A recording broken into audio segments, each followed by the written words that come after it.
सृष्टि क्रम, मूल प्रकृति से महत तत्व, महत तत्व से अहंकार, अहंकार से 16 का समूह अर्थात 5 तन्मात्राएं और 11 इंद्रियां।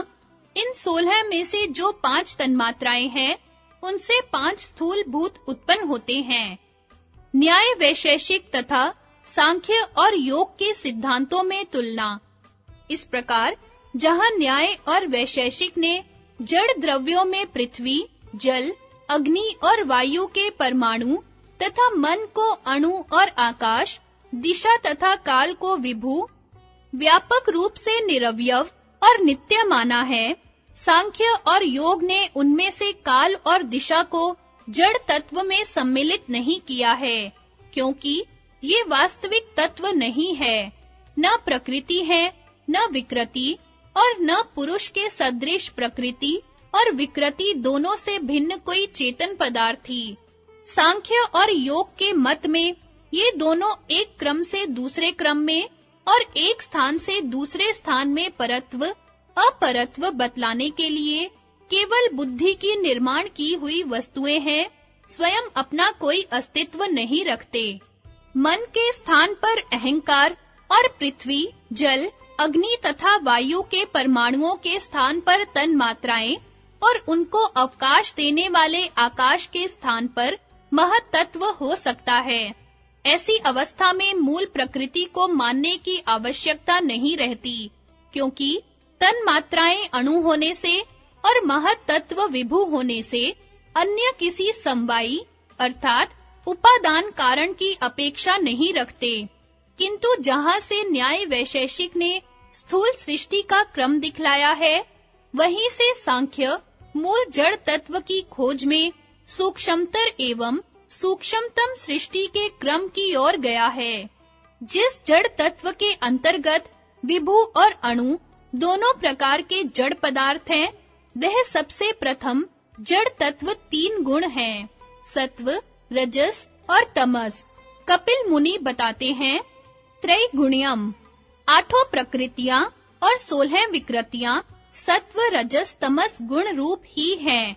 न्याय और वैशेषिक में जिस प्रकार द्रव्यों के 24 गुण बतलाए हैं, उस प्रकार ये तीनों गुण किसी द्रव्य के गुण नहीं हैं, किंतु स्वयं द्रव्य हैं, जिनके संयोग वियोग से सारी दृष्टि की उत्पत्ति, स्थिति और प्रलय होती है।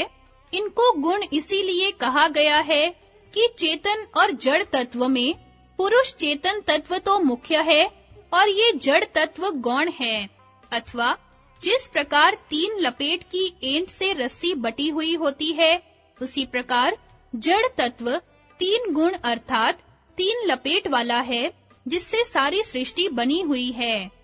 गुण सुख दुख और मोह स्वरूप है, प्रकाश, प्रवृत्ति और रोकने की सामर्थ्य वाले हैं, एक दूसरे को दबाने, सहारा देने, प्रकट करने और साथ रहने के कर्म वाले हैं। गुणों का स्वरूप, सत्व गुण सुख स्वरूप है, रजोगुण दुख स्वरूप है और तमोगुण मोह स्वरूप है। गुणों की सामर्थ्य, सत्व प्रकाश करने में समर्थ है, रजस प्रवृत्त करने में और तमस रोकने में। गुणों का काम, गुण एक दूसरे को दबाते हैं। जब सत्व गुण प्रधान होता है, तब रजस और तमस को दबाकर सुख, प्रकाश आदि अपने धर्मों से शांत वृत्ति उत्पन्न करता है। जब रजस प्रधान होता है, तब सत्व और तमस को दबाकर दुख, प्रवृत्ति आदि से घोर वृत्ति को उत्पन्न करता है।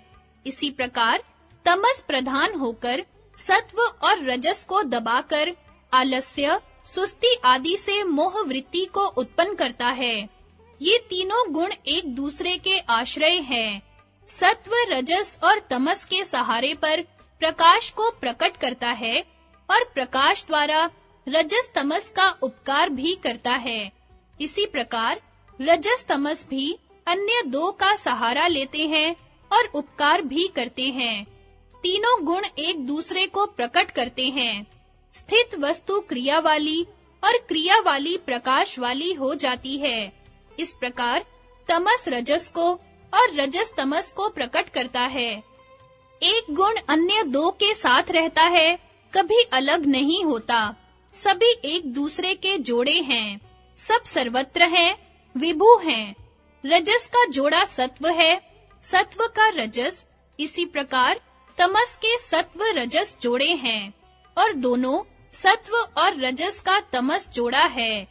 इनका स्वरूप से कोई पहला संयोग उपलब्ध नहीं होता है और न कभी वियोग उपलब्ध होता है। सत्व हल्का और प्रकाशक माना गया है, रजस उत्तेजक और चल और तमस भारी और रोकने वाला है। दीपक के सदृश उद्देश्य से इनका काम है। गुणों के धर्म। सत्व हल्का और प्रकाशक है, इसलिए सत्व प्रधान पदार्थ हल्के होते हैं। जैसे हल्की होने के कारण आग ऊपर को जला करती है, वायु तिरछी चलती है, इंद्रियां शीघ्रता से काम करती हैं। सत्व की प्रधानता से अग्नि में प्रकाश है, इसी प्रकार इंद्रिय और मन प्रकाशशील है। सत्व और तमस स्वयं अक्रिय है, इसलिए अपना-अपना काम करने में असमर्थ हैं। रजस क्रिया वाला होने से उनको उत्तेजना देता है और अपने-अपने काम में प्रवृत्त कराता है। जब शरीर में रजस प्रधान होता है, तब उत्तेजना और चंचलता बढ़ जाती है। रजस चल स्वभाव होने से हल्के सत्व को प्रवृत्त करता है, किंतु तमस भारी होने से रजस को रोकता है। जब शरीर में तमस प्रधान होता है, तब शरीर भारी होता है और काम में प्रवृत्ति नहीं होती। गुणों के परस्पर विरोधी होने पर भी सबका एक ही उद्देश्य है। सत्व हल्का है, तमस भारी है। तमस स्थिर करता है, रजस उत्तेजित करता है। इस प्रकार तीनों गुण परस्पर विरोधी हैं, किंतु दीपक के सदृश इनकी प्रवृत्ति एक ही प्रयोजन से है। जिस प्रकार बत्ती और तेल अग्नि से विरोधी होते हुए भी अग्नि के साथ मिले हुए प्रकाश का प्रयोजन सिद्ध करते हैं, इसी प्रकार सत्व, रजस और तमस परस्पर विरोधी होते हुए भी एक दूसरे के अनुकूल कार्य करते हैं। प्रत्येक पदार्थ में तीनों गुण पाए जाते हैं। हर एक पदार्थ सुख, दुख और मोह का उत्पादक है। इससे सिद्ध होता है कि उसमें सुख, दुख और मोह को उत्पन्न करने वाला 3 प्रकार का द्रव्य विद्यमान है। वही सत्व, रजस और तमस है। हल्कापन, प्रीति, तितिक्षा, संतोष, प्रकाश आदि सुख के साथ उदय होते हैं, इसलिए सत्व गुण के परिणाम हैं। इसी प्रकार दुख के साथ चंचलता, उत्तेजकता आदि और मोह के साथ निद्रा, भारीपन आदि रहते हैं। इसलिए ये क्रमशः रजस और तमस के परिणाम हैं। गुणों का परिणाम। चेतन तत्व कूटस्थ नित्य है और जड़ तत्व गुण परिणामी नित्य है। एक क्षण भी बिना परिणाम के नहीं रहता। परिणाम सांख्य और योग का पारिभाषिक शब्द है, जो परिवर्तन अर्थात तब्दीली के अर्थ में प्रयुक्त होता है। परिणाम का लक्षण एक धर्म को छोड़कर दूसरा धर्म धारण करना है। यह परिणाम 2 प्रकार का होता है, एक सरूप अर्थात सदृश परिणाम, दूसरा विरूप अर्थात विसदृश परिणाम। जैसे जब दूध दूध ही की अवस्था में बना रहता है, तब भी उसके परमाणु स्थिर नहीं रहते, चलते ही रहते हैं।